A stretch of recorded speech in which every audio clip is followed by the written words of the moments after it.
we got to do the work, the practical, basic work to receive what is supernatural. And that's Abraham. And then God does something where he knew it was God. Because he's 100, his wife is barren, and she's 90.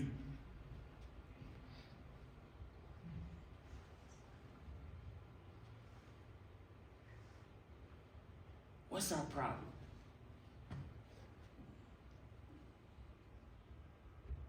Let me tell you where I come from.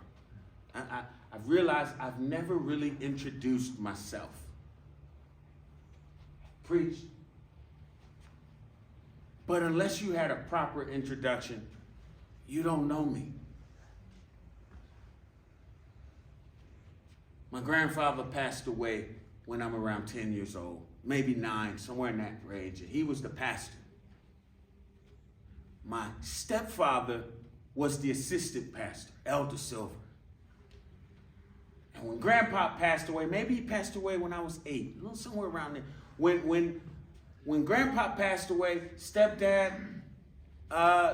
didn't hold the church. They ended up selling the church, and I didn't have a church. While I'm not going to church, the streets of Camden, that was at that time, according to Time magazine, that was the worst city in the United States of America. Drugs overran the city. It was the illegal drugs was the occupation of the city. There was no major jobs there. So the influences, I could walk outside I could walk to the store and see somebody laying on the street with a crack pipe right next to him. This is not, every time I went to the playground, I could see drug capsules and little bags that I know are drug. You could see them all over the ground, and this was just the way we lived. It's good to have a church. Somebody's steering you right in such a corrupt place. Well, Dr. Tony Campolo started an organization called the Evangelical Association for the Promotion of Education.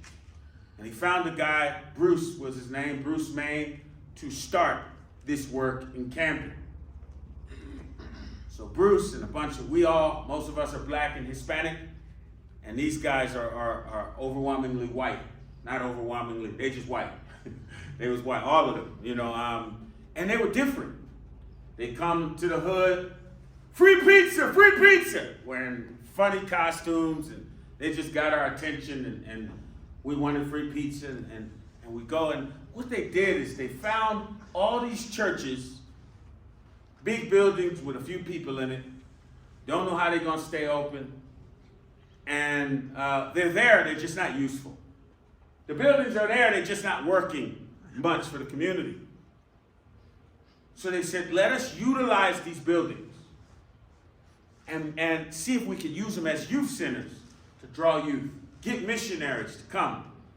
And that's what they did.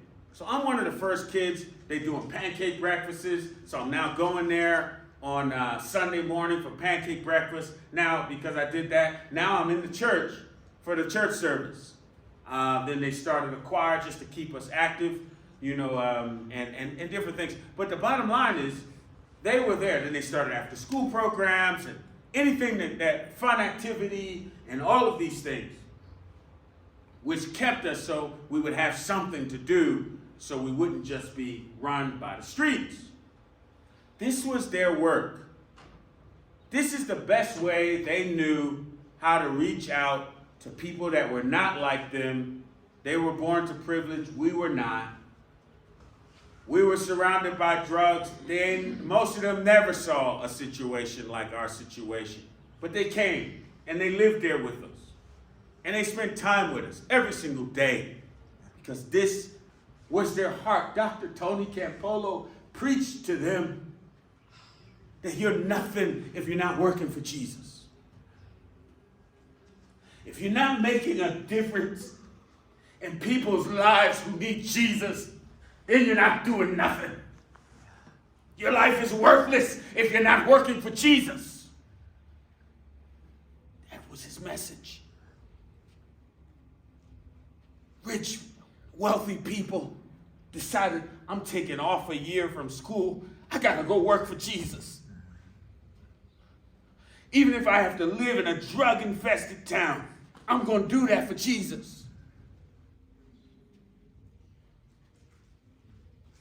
So this little boy you're looking at, they found out, hey, he can sing. Let's get him to other churches. They start developing me how to speak. I like basketball. They're playing basketball with me, teaching me. Next thing I know, it's from state to state. It picks up traction. They have so much kids coming in to empty building that now the elders are complaining. Get this. Now, but Dr. Bruce Main is his name now. He says he's holding an elders meeting. And they said, when you came here, our door was in excellent condition. The front door, look at it. You got dents of this. The kids are banging on the door. What's going on here? Dr. Bruce Main says, I hear what you're saying. We're going to do what we can to fix the door, but are you listening? Most churches, the dents are on the opposite end of the door of the kids begging to get out. Here, they're begging to get in. Isn't this something to be excited about? To praise God about? This is I understand you. I understand somebody from God knows when paid the first installment on this door, and it's a great thing. But we have kids. We got things are happening here. There's life coming back into the building. Aren't you happy? Some of us are so used to living with death. So used to worklessness, fake faith, that it just stays in our understanding, something we can talk about without ever doing something about. That we don't have a concept of what it means to be surrounded by God and to flow with his help. I'm not talking about, listen, I'm talking about the supernatural. You know I believe in the supernatural. But now I'm just talking about doing some basic work. What work do we need to do? Let's tap into the thoughts of God. What work is needed here?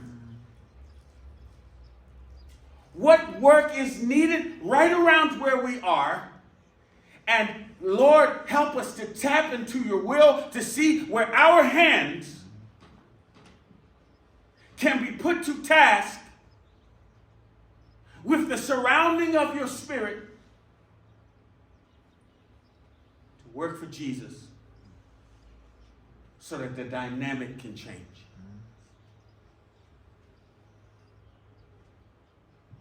If that's not what we're doing, then this robe is nothing. I'm talking nothing. You sitting in the pew is nothing. If we're not working for Jesus, we're not walking in faith. And if we're not walking in faith, it's because we don't believe in him. And if we don't believe in him, we're wasting his time and our own.